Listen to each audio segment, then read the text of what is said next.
আজকে আমি যাচ্ছি শাহ আমানত মার্কেটে। আমার হচ্ছে একটা চার্জার ফ্যান আছে, এটা নষ্ট হয়ে গেছে। আর আমার মেয়ের ট্যাবের যে চার্জারের ঘাটটা আছে এটা নষ্ট হয়ে গেছে, এটা ঠিক করাবো। আসসালামু আলাইকুম, হ্যালো এভরিওয়ান, ওয়েলকাম জানাচ্ছি আরও একটি ব্লগ ভিডিও দেখার জন্য। তো এই যে এটাই হচ্ছে সেই শাহ আমানত মার্কেট। এখানে মোবাইল সার্ভিসিং থেকে শুরু করে টিভি, ফ্রিজ সব কিছু করা হয়। আবার এখানে অনেক ভালো ভালো জিনিস কিনতেও পাওয়া যায়। তো আমার হচ্ছে এই যে বাসার চার্জার ফ্যানটা আমি নিয়ে এসেছি, এটা অনেক আগের। আমার বাসায় তো আইপিএস আছে, তো আইপিএসটা নষ্ট হয়ে গেছে। আমি যখন দেশের বাইরে ছিলাম তখন শর্ট খাইছে মনে হয়, এটা এখনও ঠিক করাই নাই। তো চার্জার ফ্যানটা এখন আমার ইমিডিয়েটলি লাগতেছে, কারণ কারেন্ট একবার যায় একবার আসে, লোডশেডিং করে বেশি। কারণ লোডশেডিং হলে তো গরমের জ্বালায় বাসায় থাকতে পারি না।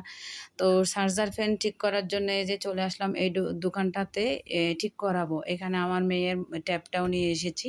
ওর ট্যাপটা আসলেও কী করছে আমি জানি না, এটা নতুন ট্যাপ, হাত থেকে ফেলে দিছে মনে হয়। চার্জার যে ঘাটটা আছে ওইটা চার্জ হচ্ছে না, ওইটা দিয়ে মানে চার্জ দেওয়া যায় না। তো ওনাদেরকে বললাম ঠিক করার জন্য, ওনারা বলতেছে প্রায় 1500 টাকা লাগবে। তো চার্জার কি করব, আর এটা ঠিক করতে দিছি। তো আবার ওনাদের দোকানেই হচ্ছে আমার ফ্যানটাও ঠিক করতে দিছি। ফ্যানের বেলায়ও সেম অনেক টাকা, প্রায় একটা ব্যাটারি নাকি 1500 টাকা, আবার সার্ভিসিং আছে 1000 টাকা। তো অনেক বলে কই 2100 টাকা দিয়ে দিলাম। এখন হচ্ছে আমি চলে এসেছি এগুলো ঠিক করতে দিয়ে উপরে 2 তলায় আমি কিছু জিনিস কিনবো। তো আমার মেয়ের জন্য একটা হেডফোন কিনলাম, আর আমার জন্য একটা আমি ছোট স্ট্যান্ড নিলাম। স্ট্যান্ড নেওয়ার পরে আমরা বাসায় চলে এসেছি। আসার সময় বাজার করে এনেছি, কারণ আমার বাজার আমার নিজের থেকে করতে হয়।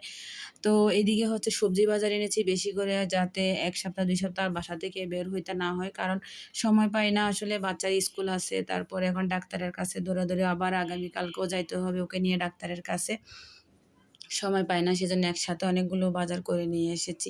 আর এখন হচ্ছে বাজারে কাঁকরোল এসেছে। কাঁকরোল অনেক দাম, 200 টাকা করে কেজি। আমি হচ্ছে এখানে 250 গ্রাম নিয়েছি, কারণ এত বেশি খাওয়ার মানুষ আমার বাসায় নাই। আমি আর আমার মেয়ে সবজি রান্না করলে থেকে যায়, সেজন্য অল্প পরিমাণে করে এনেছি।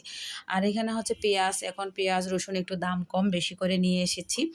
আর শুটকি এনেছি, শুটকি মাঝের মধ্যে আমি শুটকি দিয়ে তরকারি রান্না করে খাই। আর এটা হচ্ছে বালাচাও বানাবো, সেজন্য চিংড়ি শুটকিটা এনেছি, আমার মেয়ে খুব পছন্দ করে। তারপর হচ্ছে লেবু এনেছি, লেবু হচ্ছে 3টা নাকি 25 টাকা। তো 3টা এনেছি, এগুলাতে একদম ছোট ছোট মনে হয়, দানাটাও হয় নাই, রস তো হবার কথাই নাই। তারপরে কি করব, লাগবে যখন নিয়ে এসেছি। আবার একটা তরমুজ নিলাম, আমি তরমুজ খেতে খুব পছন্দ করি, সেজন্য একটা তরমুজ নিলাম। এই তরমুজটা নিয়েছি 120 টাকা দিয়ে, একদম টকটকে লাল তরমুজ, কিন্তু লাল হলে খেতে ভালো লাগে, সাদা হলে কিন্তু এটা কিন্তু খাওয়া যায় না। সবাই ভালো থাকবেন, ভিডিওটি ভালো লাগলে লাইক কমেন্ট শেয়ার করবেন। আল্লাহ হাফেজ।